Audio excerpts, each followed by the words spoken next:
prioridade número 1 ou número 2? Amanhã é Libertadores e Flamengo Internacional. Vai ser um jogo daqueles. E o Flamengo tem que abrir um placar elástico pra gente ir lá no Rio Grande do Sul e confirmar a classificação para as quartas de finais. Sobre esse jogo de amanhã, hein? Porque promete, a gente que vive e respira Flamengo fica ansioso. Crédito de imagem ao Sport TV Grupo Globo, link abaixo na descrição. Mas antes, se inscreva no nosso canal, ative o sininho, chega dando aquele like, compartilha, comenta. E bora ver apenas um aquecimento, uma prévia, como eu venho falando. Vamos lá. Da Libertadores teremos Inter e Flamengo se enfrentando a primeira partida amanhã no Maracanã. Então já vamos começar a falar desse jogo amanhã com transmissão da TV Globo às 9h30 da noite. Vamos trazer os dois repórteres setoristas que acompanham, né, o dia a dia dos dois clubes. Já estamos com a Manu Ribeiro aqui na nossa tela e com o Gabriel Girardon também para trazer informações do Flamengo e do Internacional. Vou começar com vocês, então, informações. Já sei que tem apuração dos times, do que deve mudar nas duas equipes. Começar com a Manu. Flamengo é mandante amanhã no Maracanã. Tem a dúvida da posição do Arrascaeta, né? Já temos apuração do que deve ser o time do Felipe para amanhã, Manu? A principal dúvida do Felipe Luiz para esse jogo de amanhã é o substituto do Arrascaeta. O camisa 10 está suspenso para essa partida. Ele que fez um bom jogo no final de semana contra o Mirassol não fica à disposição por causa dessa suspensão.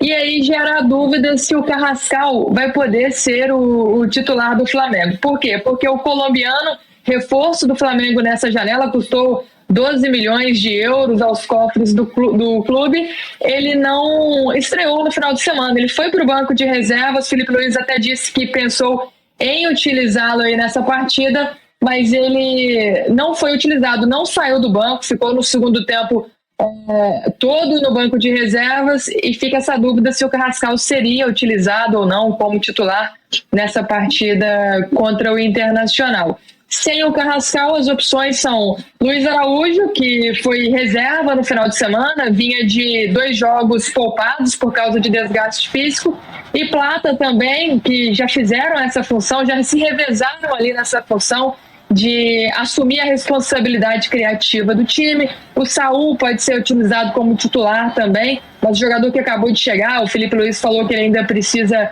de adquirir ritmo, de treino, de jogo. Então, hoje a tendência é que o Luiz Araújo seja o titular aí no lugar do Arrascaeta, e o Flamengo vai a campo com um quarteto ofensivo formado por Luiz Araújo, Plata, o reforço Samuel Lino, e por Pedro na referência do ataque. Essa deve ser a grande mudança no time, mas também terá a volta de Jorginho, ele que ficou suspenso no final de semana pelo Brasileirão. É um reforço também desse meio de temporada, jogador que vem sendo destaque no meio-campo do Flamengo, faz falta quando não fica à disposição, mas Felipe Luiz vai poder contar com o Jorginho para esse jogo. Já é um retorno importante, pensando ali no meio-campo rubro-negro, mas quero saber do Internacional também, Gabriel. No caso do Inter, pelo que tenho lido ali da apuração de vocês, o jogo contra o Bragantino talvez dê mais pistas de quem deve ganhar uma chance também contra o rubro-negro amanhã, né? O Inter não vivia uma boa fase antes do jogo contra o Bragantino. E o Roger fez algumas mudanças no time, algumas por questões físicas ou mesmo suspensão no caso do Vitão, né? E o próprio Bryan Aguirre, titular da lateral esquerda, foi preservado. Mas o time deu uma boa resposta, venceu o Bragantino fora de casa, e é um indicativo que o Roger deva manter mais ou menos essa base para enfrentar o Flamengo. Com o retorno do Aguirre, que é o titular da lateral direita, o Vitão, indiscutível, na zaga, e do meio para frente, possivelmente a mesma equipe que jogou lá em Bragança Paulista, com o Thiago Maia, o Alan Rodrigues, que é um jogador recém-chegado, não estava inscrito na Copa do Brasil, inclusive, ficou de fora na eliminação contra o Fluminense, Alan Patrick, Bruno Tabata e Wesley, e na frente, Ricardo Matias.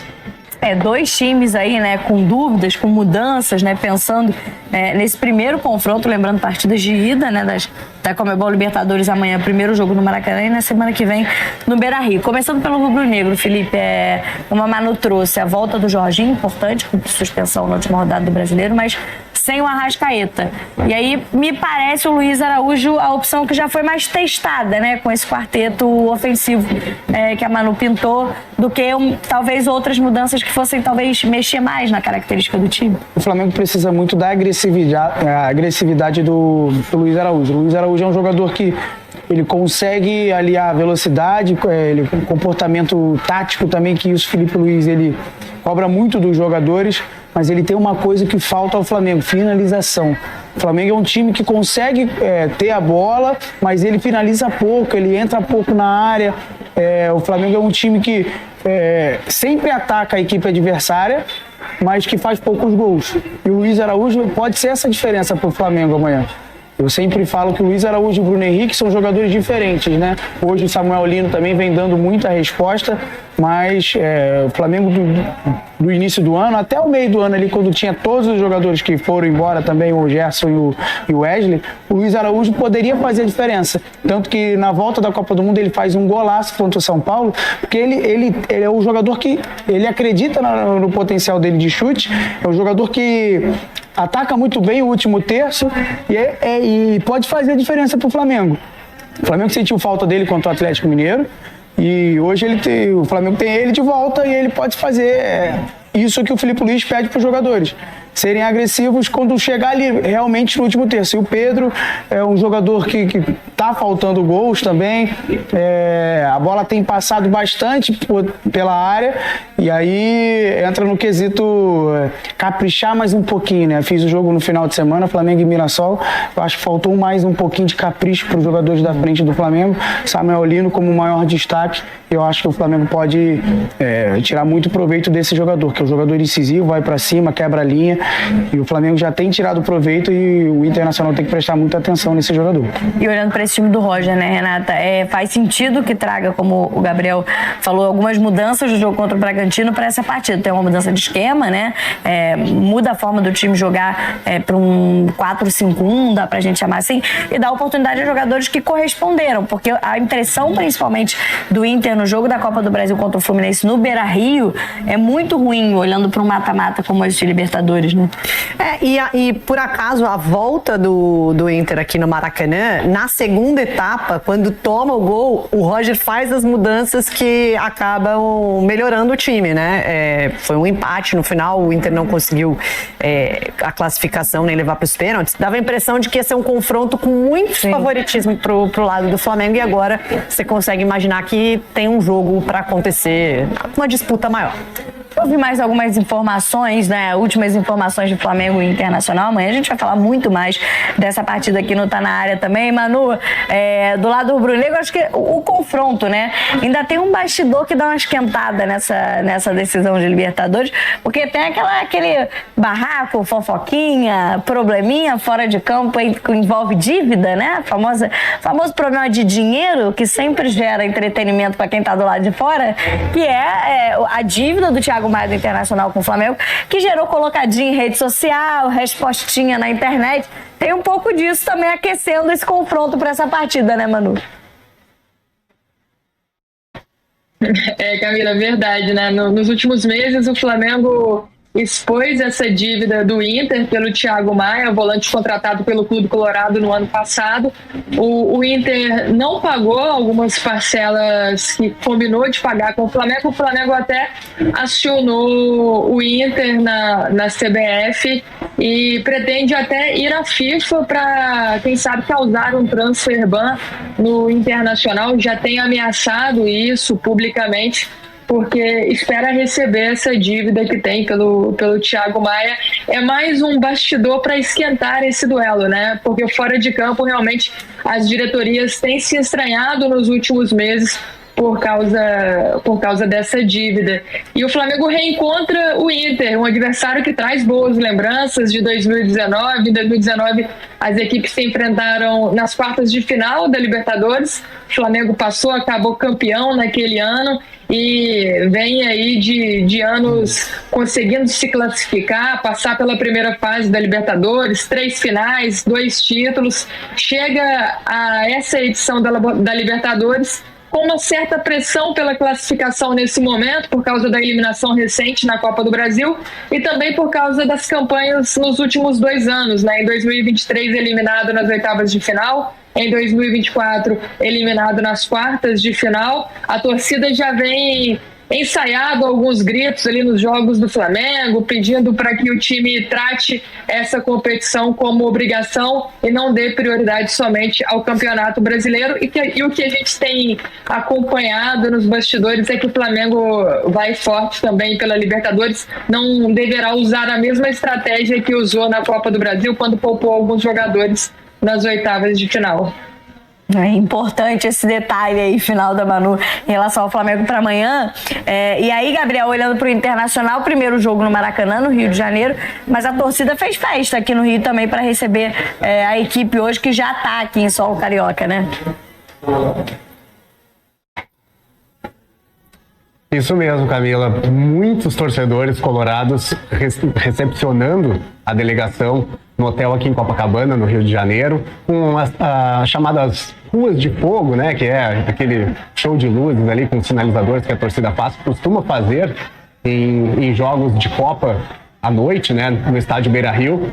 Então, um pedacinho do Rio de Janeiro virou Beira-Rio nessa tarde de terça-feira, quando a delegação chegou para esse jogo que dá início às oitavas de final da Libertadores, que mais do que nunca virou também uma obsessão do Inter. Com a eliminação na Copa do Brasil, o time só tem basicamente a Copa Libertadores, visto que no Campeonato Brasileiro muitas vezes abdicou de certa forma da competição, priorizando os confrontos de Copa, especialmente a Libertadores, sendo que pegou um grupo chamado Grupo da Morte, né, na primeira fase, então teve um esforço muito grande para passar de fase, acabou até como líder do grupo, né, foi premiado dessa forma.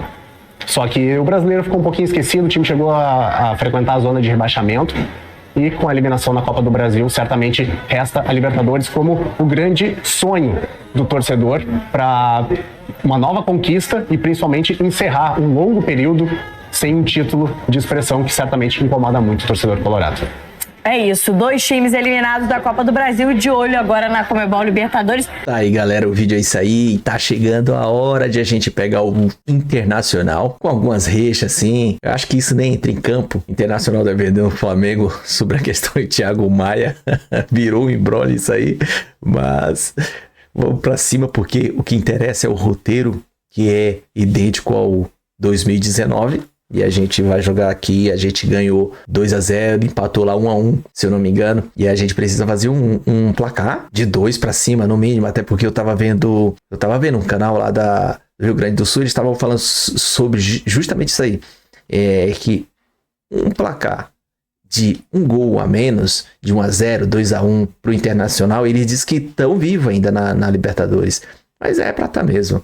E eles, a torcida, a imprensa em si, falava que tá bom, até aí tá bom. Por isso que eu acredito que o Flamengo tem que fazer 2, 3, colocar uma frente ali muito rápida, porque é só o Pedro que não dá tanta pressão. Porque se vai ser Samuel Lino aberto na esquerda, no meio o Plato ou Luiz Araújo, e aberto na direita também o Plato ou Luiz Araújo, vão inverter eles, e o Pedro como referência, só o Pedro que não dá tanta pressão. Ele é aquele cara de fazer gol. E o Arrasca não vai estar. Mas eu acho que é até melhor, porque fica mais rápido o jogo ali à frente, dando pressão na saída de bola deles. E a gente vai pro abafa. Vai ser aquela ataque contra a defesa, que eu acredito que vai ser Flamengo dentro de casa. A gente não vai fazer que nem o Atlético Mineiro lá, perder na saída de bola. É bem isso. Mas o vídeo é isso aí. Se gostou, se inscreva no nosso canal SR Fla, ative o sininho de notificações, chega dando aquele like, compartilha, comenta, porque amanhã promete. Tamo junto, até a próxima. Saudações rubro-negra.